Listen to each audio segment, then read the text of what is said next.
You're very welcome along to the Matchbook Football Podcast. I'm your host, Daniel Hussey, and each and every week I'm joined by Mark O'Haire and Adrian Clarke. Very much looking forward to this weekend's action. Couple of really decent games. I mean, I say this every week, but I mean, we've got Liverpool City, Manchester United, Spurs, definitely the headline games. You've got an early kickoff right the way through to the Sunday 4:30 slot. So very much looking forward to getting the thoughts of Mark O'Haire and Adrian. Before we get going, quick reminder, if you haven't got a Matchbook account and you'd like to get involved, we cover every single week both the benefits of the exchange. You can see a lot of our Asian handicap markets, for example, but also the benefits of a sports book with our bet builder options. Head over to set up a Matchbook account and you enter the bonus code POD50, POD50, and get £50 worth in free bets when you bet £50 for full T's and C's available on screen there shortly. But guys, we'll get straight into this. Mark, we'll start with you. I did the hard yards for this podcast. I sat down, watched Manchester City last night against Newcastle, all 90 minutes of it. Didn't learn much, mate. Newcastle tried their best to, 2-0 down to counter-attack. I'm intrigued for this game, though, on Sunday. I don't know if we'll get a cagey game, because I think City can play both ways now, or maybe City might go gun-ho and try and it could be loads of goals. So I like the old Liverpool City games. Do you know what I mean? So I'm very much 50-50 of what's going on, and I'm looking forward to hearing your thoughts of what you think might happen. Fair play. I feel like a bit of a cop-out now, because I did start the game and sort of my attention drifted away after the first goal, let alone the second goal, and by half what time... was it, Love Island? Is that where it I felt like it was a good night to have a night off football, but actually we got a bit of... So Carragher got bored with the commentary, so he's doing punditry, and I quite liked it, to be honest. So I was learning stuff during the second half and first half, so there's a lot going on, in fairness. So I got the reps. Okay. Well, I won't go back and rewatch it, but thanks for the But on Man City, I'm quite happy to park what happened in midweek for obvious reasons. I have lost a bit of faith in them, and last weekend did do a lot of damage in terms of how I view Man City. The second half was so poor, and that's not something new either. It's been happening a bit too often now. I was relatively confident they could go to Spurs and do a job on them, make a bit of a statement, and at half time I felt pretty cushy in that position. But as Daniel Story has pointed out on the Totally Football show, City have now lost the second half 9 times this season and lost points from winning positions at Chelsea, Brighton and Spurs. Almost did so at Fulham and Leeds as well. So the control from previous campaigns has been totally lost. And they're the only Premier League side who haven't scored a second half goal this calendar year, which is quite astonishing, really. They've conceded 6 in that same sequence. And you look at that Spurs match, they were quite wasteful even in the first half, and they had several chances to kill the game. And then the second half, they were just unable to sort of stem the momentum, which the Spurs fans and players could clearly sense. They were dreadful at Man United in the derby, similar issues as well, sort of containing teams on counter-attacks and transitions. And their record on the road at big teams has been pretty underwhelming for quite some time, something I and we have referenced on the podcast numerous times in the last year or so. But the last 13 trips to top 6 teams, 2 wins, 7 defeats, 2 clean sheets. And they also have that dreadful record at Anfield to try and overcome this weekend, where they've won just once in 22 against Liverpool, 14 defeats in that same sequence as well. So quite an astonishing record for a side who's been so dominant in this league for quite some time now as well. I know Ruben Dias could be back this weekend, which is a big boost, but this is a team who's been a little bit too inconsistent for me for too long now. And look, they've been a better side, the stronger team of the two, and failed to win at Anfield in 3 of the last 4 visits when priced up at 206, 190 and 239. They're 290 on the exchange now. So they've been much stronger favourites at Anfield and still found it tough. So I'm not really interested in backing them here. I think Liverpool's approach will be quite interesting, considering how City have dealt with those transitions. I thought Liverpool caused Newcastle plenty of problems on turnover ball last weekend, but just like City, they are a little bit difficult to trust in the 1x2. They have been inconsistent themselves. They've got this horrible habit of conceding first. They've been poor defending set pieces. Luckily for them, City, it's not really a great strength of theirs this season. But despite having sort of a difficult campaign, Liverpool, 3 defeats in 16 at Anfield, and they all came when they were 1.7 or shorter. So they've already beaten Real Madrid, beaten Arsenal here around about the 240 mark. So they've lost just once in 12 league games. I think it's 1 in 16 across all comps. Ekitike and Florian Wirtz are finding form and finding their range, finding their understanding as well. So I do think Liverpool can score here, or should expect to at least score, and therefore I think they can avoid defeat. So I'm going to lock in sort of Liverpool double chance, almost by default because of my sort of anti-City position here. But if you look at the underlying metrics, Liverpool's home XG process is much stronger than City's away. There's not a huge amount between them in terms of the underlying data across the whole campaign. But over the last 8 games, I've got Liverpool third on expected points, City down in 6th. And City are also creating just the 8th most big chances away from home, which was quite surprising, really. It's normally a metric they tend to dominate. So a free week for Liverpool as well. So how do we sort of engineer a better price? Liverpool double chance, about 1.4. I'm going to oppose goals and oppose cards. So last week was the first time in 11 Premier League games at Anfield that the under 3.5 goals barrier was bust.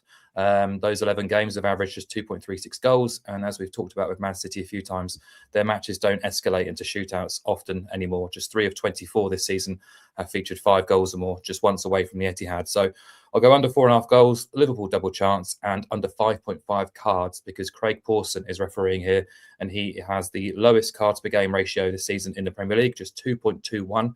In his 13 Premier League games, 12 have gone under 3.5 cards, let alone under 5.5.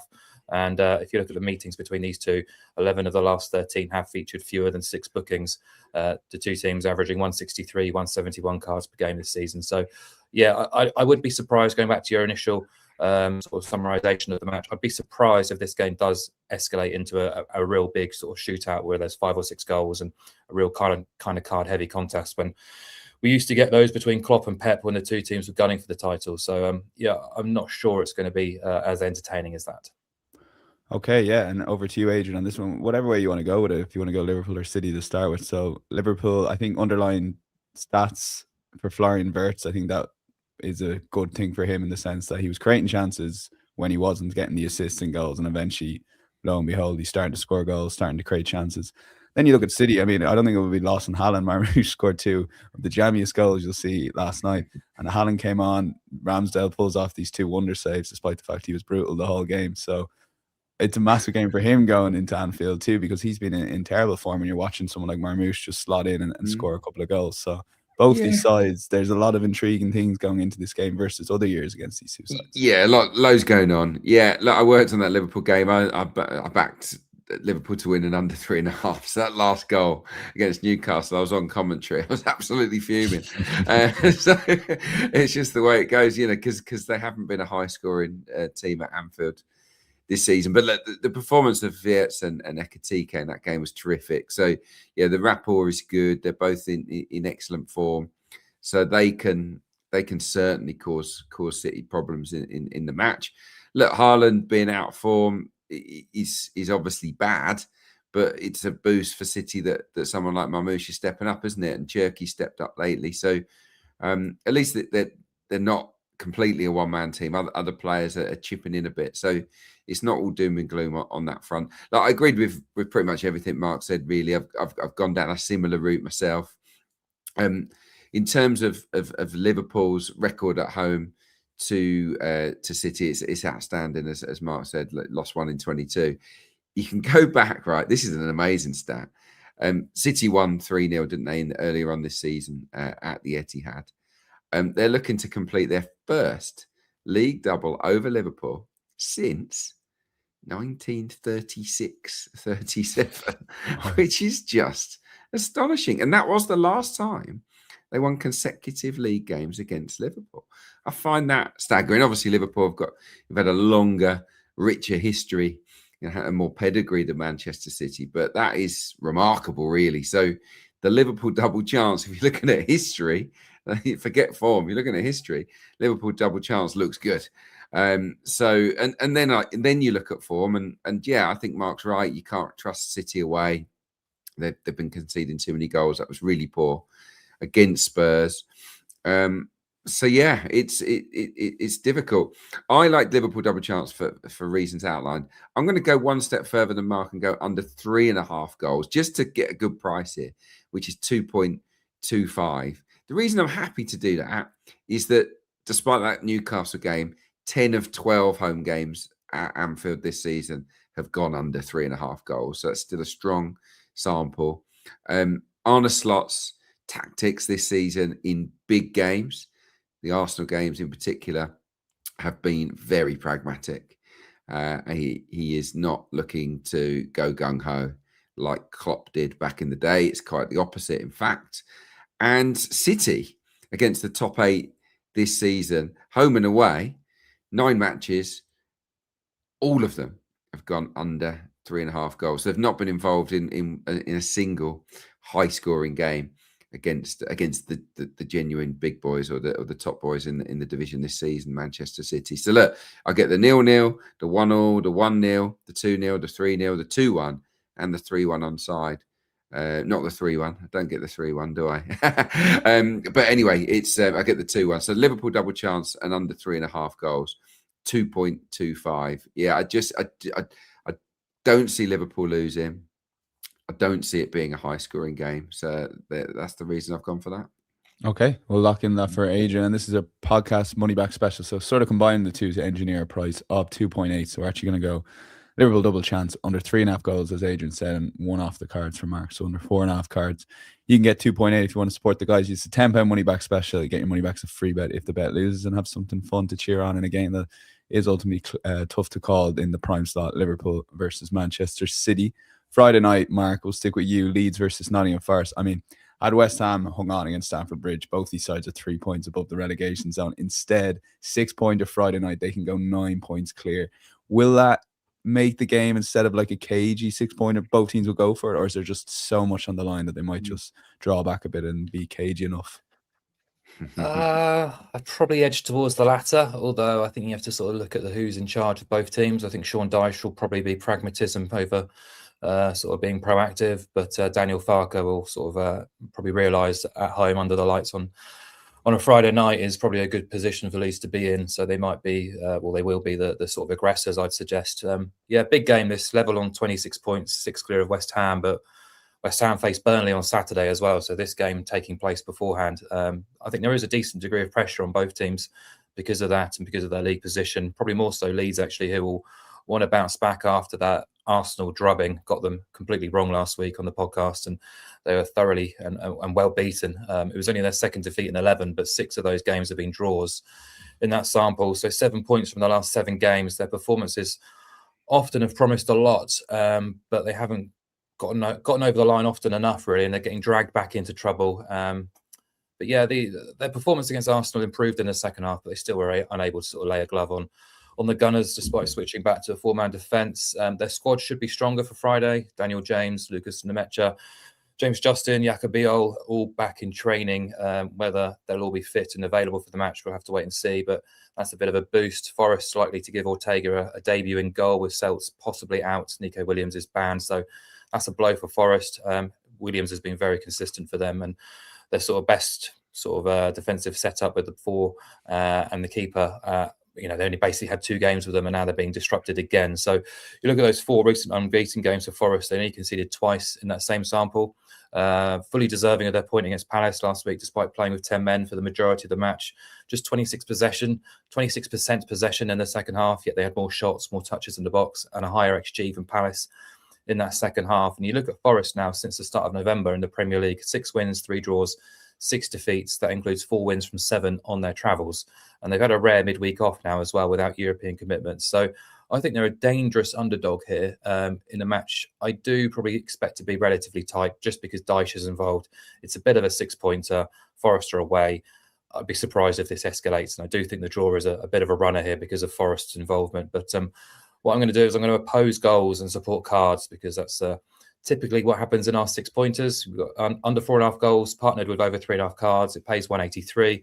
No Forest game has seen 5 goals or more this season. Only 4 went over 3.5 goals. Leeds have been involved in 5-goal games, just 5 in 24 since promotion. But I do think it's a solid base to work from here, considering the circumstances. And cards-wise, neither of these two teams really sort of stand out in terms of being real big card collectors. Both average around the 1.5 mark, but I just think, considering the importance of this contest, Friday night, Ellen Road, good atmosphere, good sets of supporters who will create a bit of a racket. I think it will be quite feisty. And we've got Peter Banks refereeing.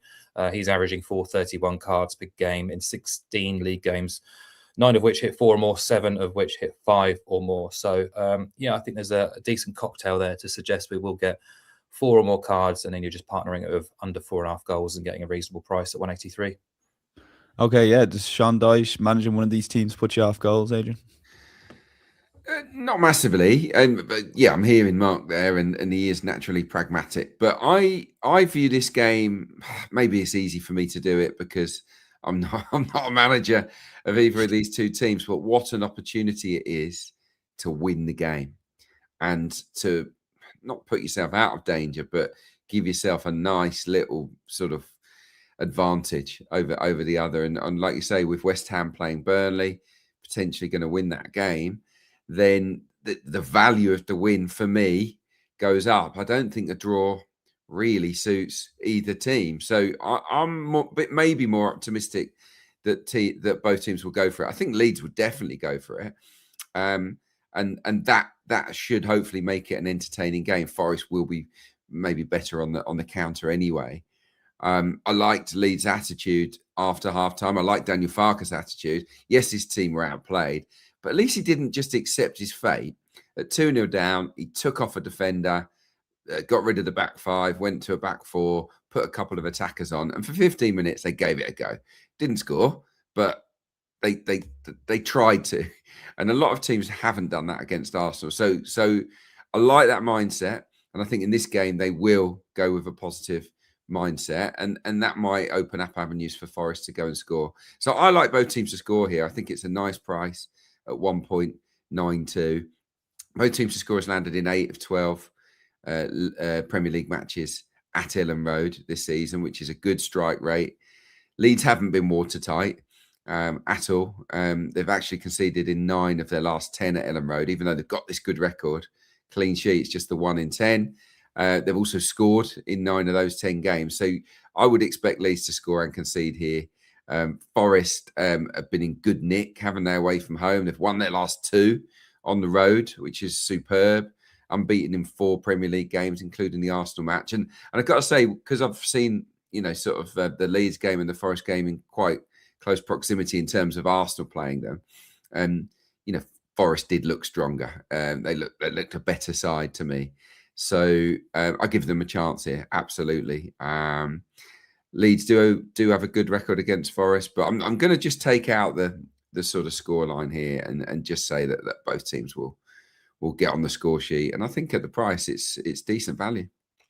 Okay, yeah, and decent value in the sense as well as most of sports books at the moment. As we record Thursday morning, 1.8 on that. Both teams to score 1.92 if you want that on the matchbook bet in exchange for Adrian. They're close to even money.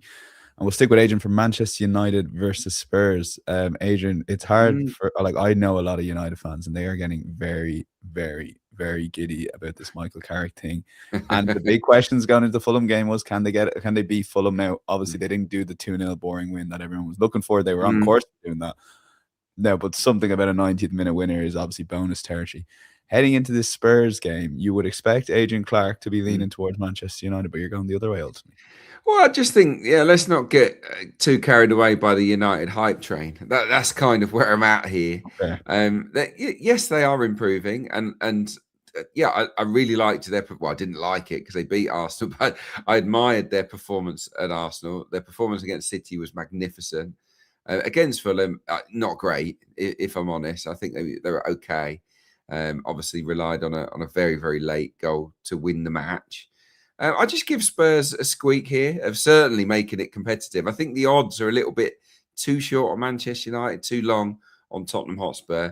So I like Spurs here on the handicap. +1 is 1.87. So, we're in the money if Spurs win. We're in the money if Spurs draw.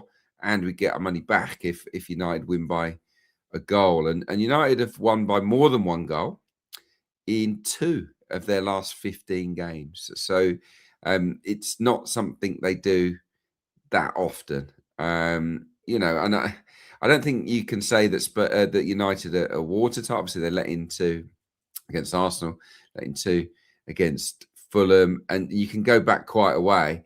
If you take out the sort of that amazing display against City, United conceded in 15 of their last 17.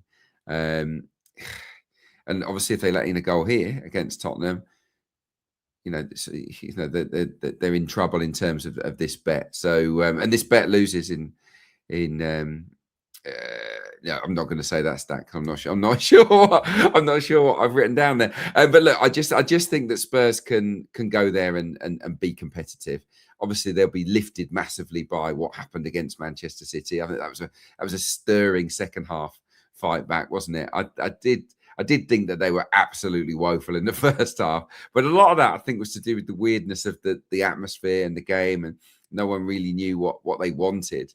But I think when they come out for the second half, they realised, come on, we have to give it a go here, and they did, and it was a spirited performance, and they did.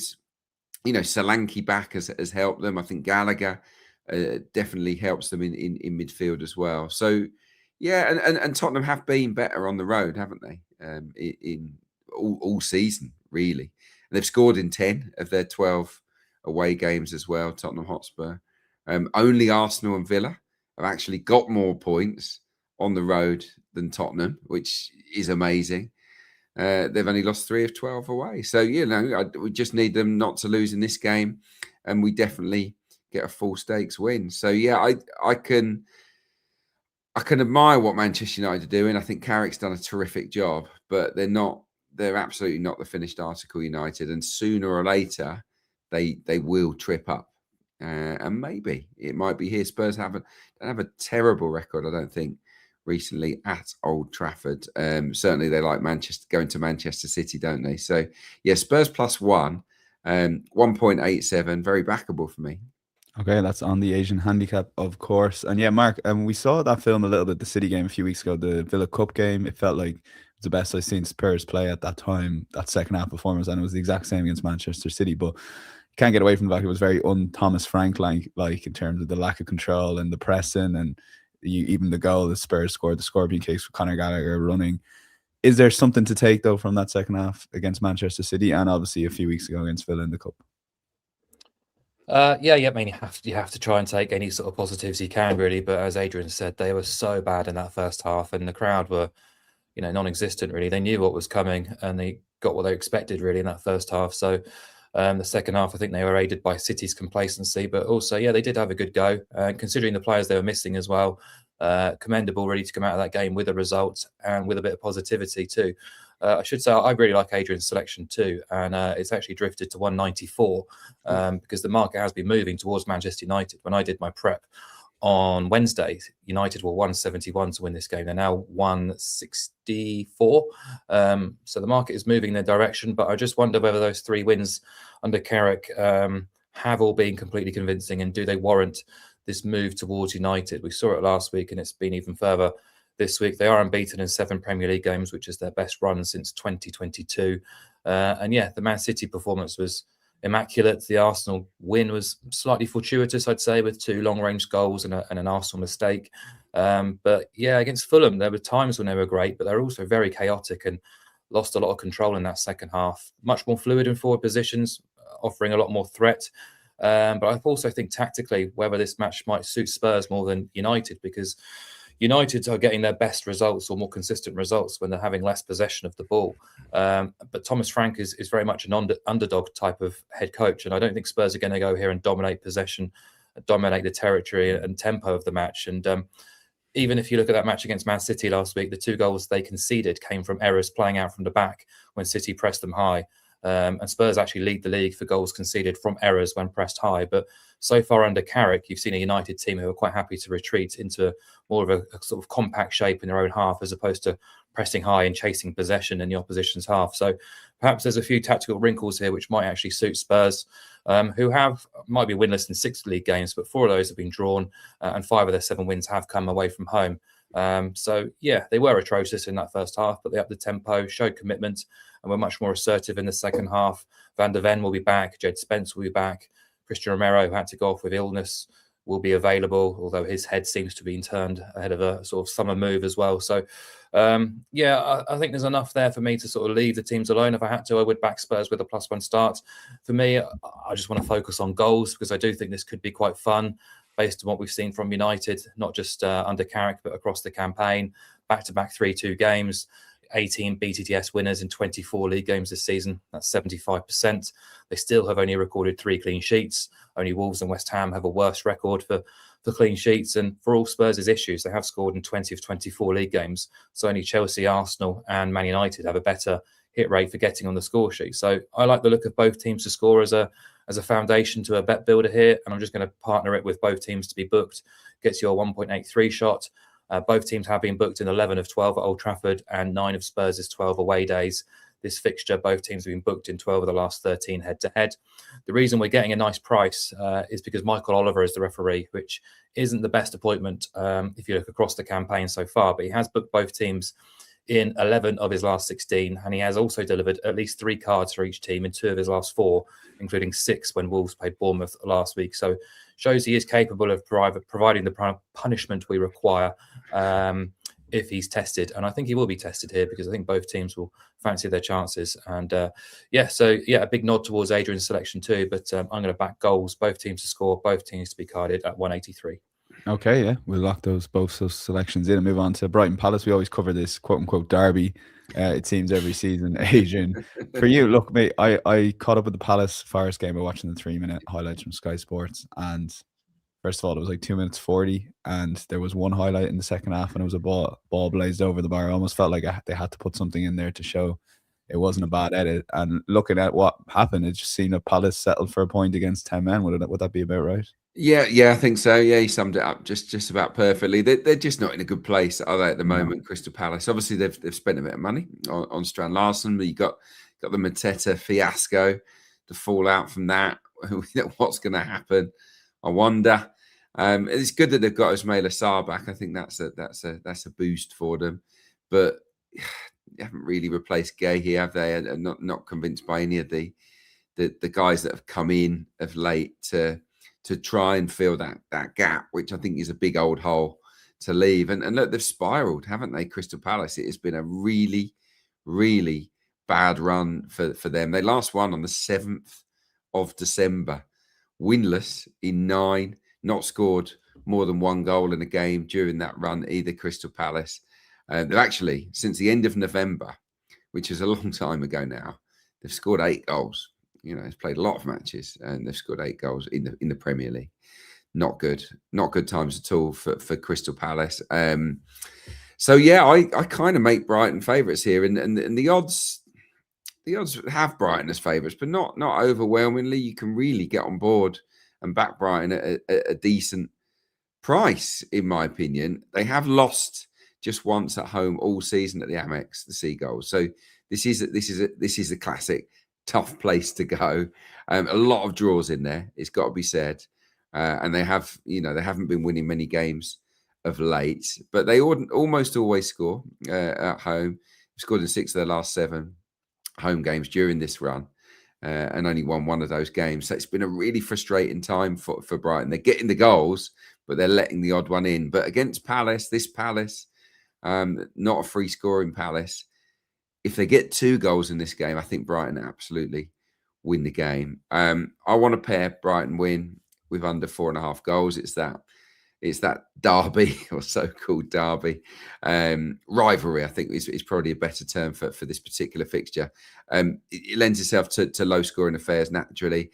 13 of the last 14 meetings between Brighton and Palace have gone under 4.5 goals. This season, 22 of 24 Palace games, under 4.5 goals, and Brighton home games, 11 of 12 have gone under 4.5 goals, and 22 of 24 overall. So strong figures there to suggest that we won't get 5 goals. And if you want to pair it with a Brighton win against the Palace team that are in desperate form, then you can get 2.5, and that price for me is definitely appealing. Okay, yeah, and Mark, on the face of it, you'd agree with a lot of Adrian has to say there, but with Brighton, it's just a lot of draws. Even the Everton game sort of summed them up. I looked at some of the stats before watching the highlights, thinking, okay, they were unlucky not to win the game, and then but gave Everton a lot of big chances as well. So probably a draw was a fair result. So Brighton they're 13th in the league. It feels like they should be higher, and they're not quite at it at the moment. Yeah, I had really high hopes for Brighton this season. Without European commitments, most of the division do have European commitments. I thought there was a real potential for them to push towards top 6, but they're 8 points off the top 6 right now, and their supporters have grown really frustrated with their performances and with their process and with their direction. Really, it's not been great. I've got them down in 10th on expected points. You're right; they're just drawing far too many games. 10 now after last weekend, and they've won once in 4 when taking the lead. They've also won just once in 11 league games now, and that came at home to Burnley. So the goals have dried up for Welbeck. Mitoma hasn't looked himself since his return from injury. Ruter has looked off the pace. Gross has been playing in the 10 and looked lively enough since his move, but Ayari is missing this weekend, so Gross might have to sit back into a deeper role again. So yeah, I think there are issues at both ends for Brighton. A constant struggle for clean sheets, which has been going through Brighton for years now, and a profligacy in front of goal as well, which means they're not really going anywhere fast. And although the Amex, their record there commands plenty of respect, only 4 defeats at home since the start of last season, this isn't a fixture they've excelled in. And I wonder tactically whether Glasner has something over Hertzler here in terms of being probably a bit more reactive rather than proactive, and sort of picking Brighton off. And look, Palace are in poor form, but so are Brighton. Since the start of December, only Wolves and Burnley have won fewer Premier League points than these two teams. So it's not just Palace who are struggling. Palace have won 2 of the last 3 against Brighton. They've only lost twice in 13 meetings with Brighton, 7 of which were drawn, which I think is a massive runner in this match, which I'll get to later in the show. But yeah, I don't think Palace will be as weak as they were last weekend. Obviously, Strand Larsen is back. Gessan has signed from Villa. Kamada is back from injury. Wharton is back from suspension. Mateta looks like he might miss some time with injury. Obviously, his head has been turned, and Gahey is a big loss. But they just need some sort of spark. They're winless in 9 league games, the worst team in the league across a range of metrics during that same sample. And yeah, their attempts to sort of break down 10 men last week were pitiful, really. Really ponderous in possession, really inaccurate. I had the misfortune of watching the full 90 minutes, and it wasn't good. So it's difficult to support them with confidence here. But I just think because of the occasion, I think both teams would be quite kind of happy. Well, I think Palace would be happy to settle for a bit of a stalemate here at a nice price. It's about 3.7. But rather than back either team based on where they're at right now, I thought oppose goals, which Adrian has done also, and support cards because of the rivalry. So under 3.5 goals, over 3.5 cards, pays 2.05. So just 3 of their combined 24 home and away games have seen 4 or more goals. Neither team is impressing in forward areas. But cards-wise, 10 of the last 17 between these two have featured 5 cards or more. And I think these two teams have been right at it in terms of collecting cards this season, 242 and 2.0 cards per game, respectively. Brighton have earned at least 3 in 42%. Palace have been booked at least 3 times in 54%. And Thomas Bramall is refereeing here. He's only averaging 353, but you're only asking for a kind of half card per game increase. And considering it is a big rivalry, I think we can easily get that. He's actually refereed these two teams this season. He gave Brighton 6 cards, and he also gave Palace 3 in his match refereeing them as well. So here's hoping he produces something similar here, and we get a low-scoring battle between two teams well out of form. Okay, we'll lock that in. And insights.matchbook.com if you want to recap of the guys' picks and all the picks to come in the show here. Matchbook Insights to search an hour or 2 before kickoff if you want a reminder what the guys are playing this weekend. And Adrian, EFL games incidentally 1 minute past 3 as a stark reminder that every minute matters when it comes to performing life-saving CPR, and it's a British Heart Foundation. Very good stuff from the EFL and the sponsors there. You've got a selection, Hull versus Bristol City, and we've spoken about this championship title race. I think there's 4 in it, just given Ipswich's goal difference, and I have them anti-post as well at the start of the season. But Hull City are slotting in there in third, only 4 points off both Coventry and Middlesbrough. Yeah. Don't sleep on Hull City, basically, because Coventry have sort of faded badly, and that big lead of theirs has gone. So it's sort of a fresh slate now, with them and Middlesbrough kind of level pegging. Next is Hull, then it's Ipswich, and the gap is minimal between all of them. Hull are a good team. I didn't predict this. I don't think many people would have done, but they deserve to be considered as promotion potential. I'm going to pick Backham here, just on the nose, and it's 2.44, which for me, for a team that's lying in third, that's only conceded 5 in their last 8 games, that's on fire in the last 11 matches. They've won 8, drawn 2, and lost 1. of their last 11. 2.44 at home to Bristol City, who just got pumped 5-0 by Derby. I was there at that game. Absolutely awful performance from Bristol City. That feels like it's been priced maybe a little bit wrong. If I'm honest, I just think that is a good price. They've lost Zach Viner, their best central defender as well. He's been sold to Wrexham. They lost Anis Mehmeti to Ipswich. So 2 of their best players have gone this month.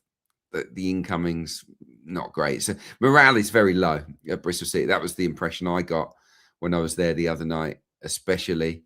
And they've got a terrible record, Bristol City, away to the better teams in the Championship. Against the top half, away from home this season, Bristol City, they've lost 5, they've drawn 3 and won none. So, and they've only scored 4 goals in those 8 away games as well. So, I just can't get on board with Bristol City. I think this is a very winnable home match. They did draw 0-0 in midweek, Hull at home to Watford. That would have been frustrating for them. And I think they'll look to put that right against a Robin side that are feeling a little bit sorry for themselves. Yeah, 2.44 the price. Okay, and second selection, League One, basically a story of one team going very well versus a team going not so well in Blackpool. Yeah. I mean, that's how we come up with a lot of these selections, really, isn't it? You're always looking at the form book. They've definitely got a new manager bounce. Huddersfield, Liam Manning's gone in, and they're definitely better than what they were. They've won 3 in a row, and they've beaten good teams as well. They've beaten Luton, they've beaten Bradford, they've beaten Peterborough United as well. So, that's a good run. They're also undefeated in their last 8 at home and have scored in each of their last 10 at home as well. They've won 9 home games as well out of 15 this season, Huddersfield. So I do fancy them at home to Blackpool. Blackpool have the second worst away record in the division. They've lost 10 of 14. They've also lost 5 of their last 6 games under Ian Evatt, and that included some sort of defeats and poor losses really to Port Vale, Barnsley and Luton as well. So yeah, look, it's 6 v 18. And I can back Huddersfield at home and under 3.5 goals at 2.2. Now, why do I want to go under 3.5? Well, 86% of Blackpool's away games this season have been under 3.5 goals. That's a high percentage.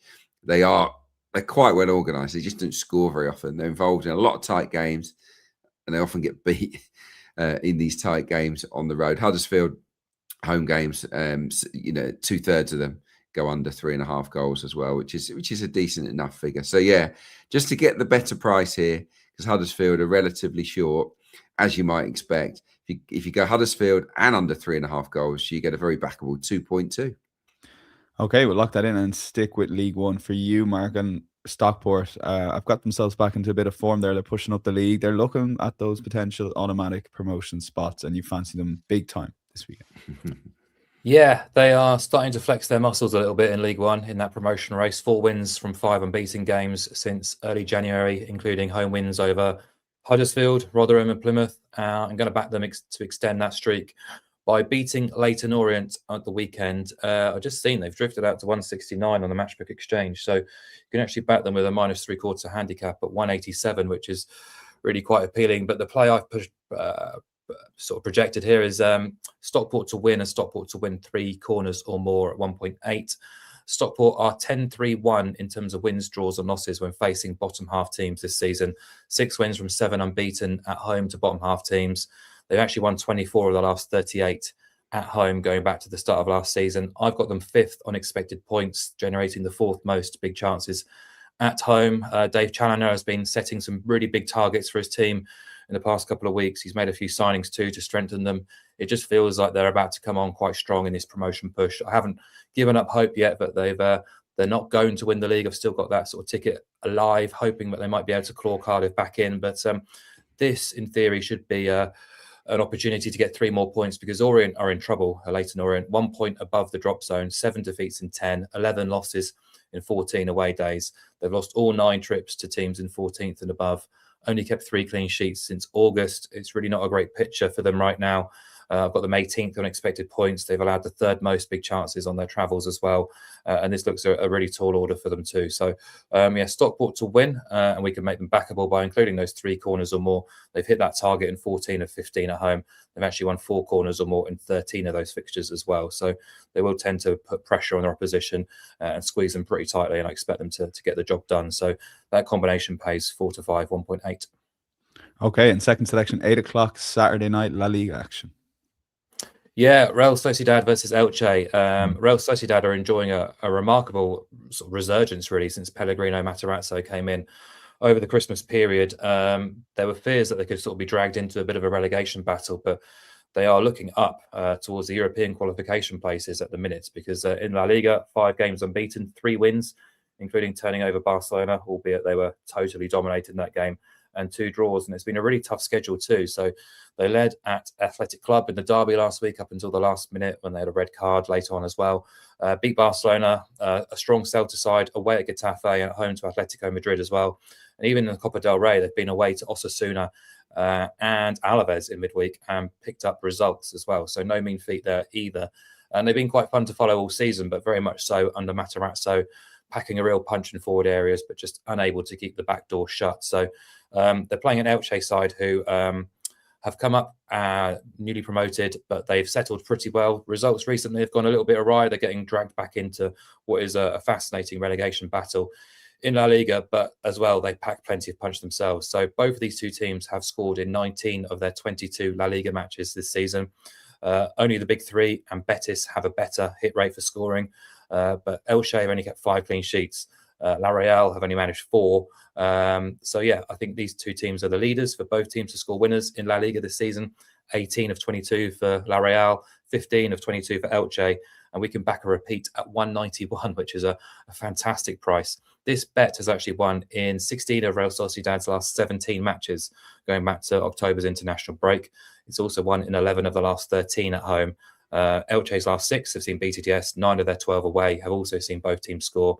The games they failed to land it were at second tier Eibar, Getafe, who we know are incredibly low scoring, and Espanyol, who were flying at the time as well. So, not far off evens for a bet which is winning considerably and consistently week in, week out, really involving these 2 teams. So I think it's a great bet, both teams to score at Real Sociedad.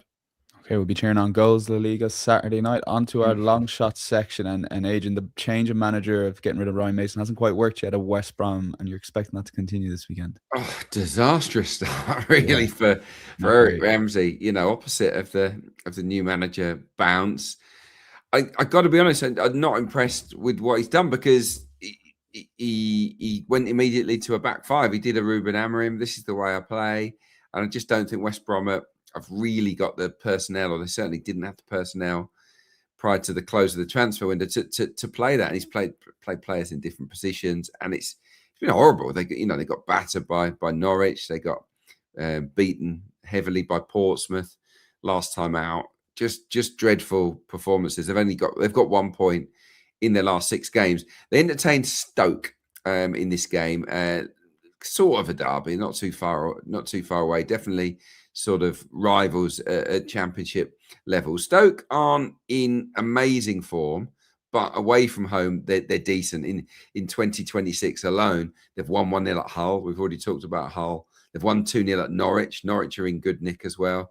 And they've drawn 1 apiece at Birmingham. They're 3 of the tougher road trips you can expect in the championship.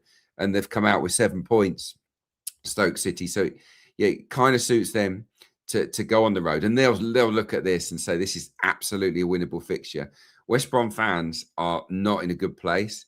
They are bricking it that they're going to get relegated. They're into the bottom 3, and there's a very real danger that they will go down. They've lost 9 of their last 12 matches, the Baggies. They've not kept a clean sheet in any of those 9 games. They've blanked in 3 of their last 6 as well, West Brom. It's not going well. So I'm thinking here Stoke can win. To get the best price, really, to make it into a long shot, I need to pair it with both teams to score no. So win with a clean sheet, and I think that's doable. So obviously they'd need to score first, and if they do score first, I do think that the atmosphere, the mood at the Hawthorns could get a little bit messy and that will not be conducive to West Brom potentially turning things around. I can see a 1-0 or a 2-0 win here for Stoke City. That comes in at 5.8, and that's appealing given West Brom's recent form. So Stoke to win 2-0, 5.8.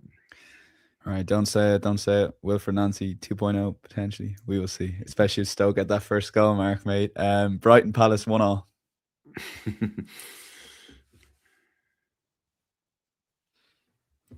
Sorry, muted myself. I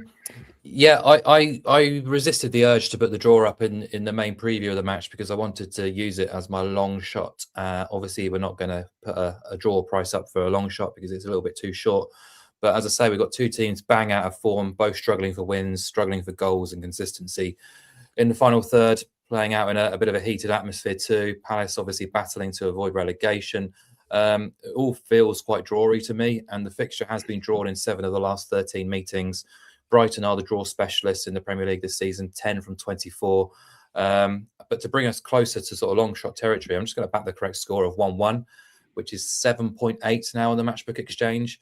The 1-1 has landed in 4 of Brighton's last 10 league games, 4 of 12 at the Amex, including their last 2. 5 of Palace's last 11 across all competitions have been drawn, 3 of which were 1-1, including last week at Forest. 8 of their 12 away league games were drawn or settled by a 1-goal margin. So tight matches tend to be the norm for Palace away from home. So, the draw is 3.7.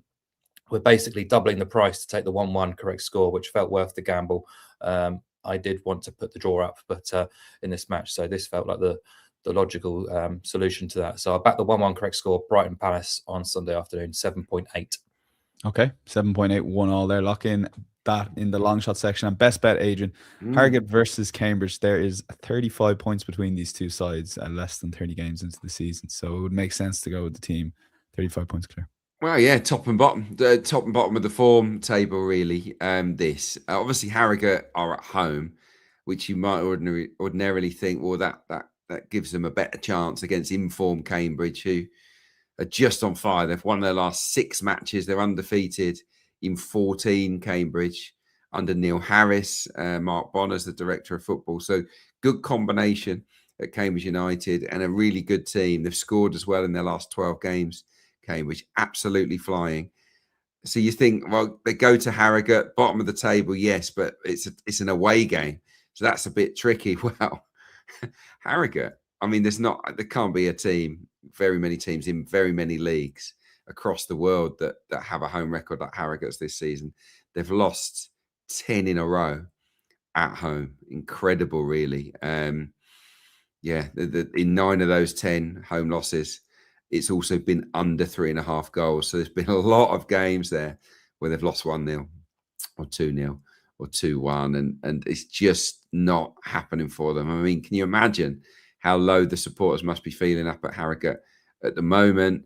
So I like Cambridge and under 3.5 goals for that reason. Harrogate have also blanked in 12 of their last 17. I mean, that's shocking in itself. They're 5 adrift of safety now. So yeah, they are winless in 20, Harrogate. It's turned into a bit of a disastrous season. And yet they come up against the Cambridge team. They're one of the form teams. They have the best defence in the league, Cambridge, only let in 22 all season. They've only let in 4 in their last 8. 16 of their last 17 matches, Cambridge, have been at under 3.5 goals as well. So strong sort of indicators there. 13 of their last 14, or 13 of their 14 away games this season, because they've had 14. 13 of them have also gone under 3.5 goals. So Cambridge to win feels like something we need to lock in, but so too does it under 3.5 goals. That comes in at 1.94. Okay, let's lock that in as Adrian's best bet. And finally to you, Mark, we're going back to the well with Freiburg goals, over 2.5 goals, hosting Werder Bremen as your best bet of the weekend. Yeah, it worked nicely for us a fortnight ago, so no reason to go away, because I still don't get this line at all. The Bundesliga is averaging 3.2 goals per game this season.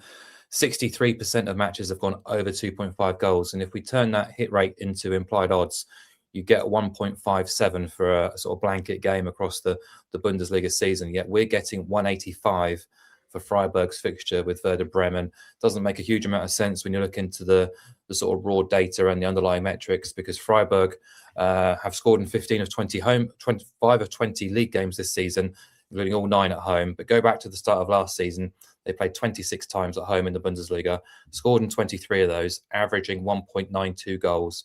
But they've only kept 5 clean sheets in that sample. So this season, 9 home games, 1 clean sheet, 8 have seen both teams score, 7 have gone over 2.5 goals. And across that 26 match sample from the start of last term, 81% of games have gone over 2.5 goals, 54% have gone over 3.5 goals. They're playing a Werder Bremen side who are under new management. Horst Stefan was sacked last weekend after a 1-1 draw with Gladbach, extended their winless run to 10 games. It's dropped them to within 1 point and 1 place off the bottom 3. This week, they have appointed Daniel Hussey, the former Fortuna Dusseldorf coach, and his teams at Fortuna were really quite fun to follow, actually. 3.16 goals per game. I don't expect him to fix Bremen's defence's issues overnight. They've only managed 4 clean sheets this season. Their away form is also pretty poor as well, but the schedule's been quite tough there. But I do expect Bremen to come out here and try and play. There's no reason for them to play defensive football here. They're involved in the relegation battle. It's time to try and get results. So, yeah, I expect Freiburg to potentially get the result here, but the goals statistically are the best play here by the price. As I say, 81% of home games since the start of last season have gone over, 7 of 9 this season. For Bremen, 70% of their away games going back to the start of last season have also gone over. Now you've got a front foot coach in charge as well. I think they'll engage with Freiburg and make a bit of a game of it. And the XG supports this case too, because Freiburg games are averaging 3 expected goals. Bremen's 2.9, and both of those figures increase when you look at their respective home and away fixtures this season as well. So whichever way you look at it, Freiburg are value, but goals are too. So I'll nominate over 2.5 goals at 185 as my best bet of the week. Okay, lock that in. And insightsonmatchball.com, a reminder where you can get the guys' best bets. We're done. My thanks to Mark O'Haire and Adrian Clarke. Enjoy the weekend's football. A lot of good games there. And as I said, insightsonmatchball.com if you want to recap, and we'll chat to you guys early next week. Bye-bye.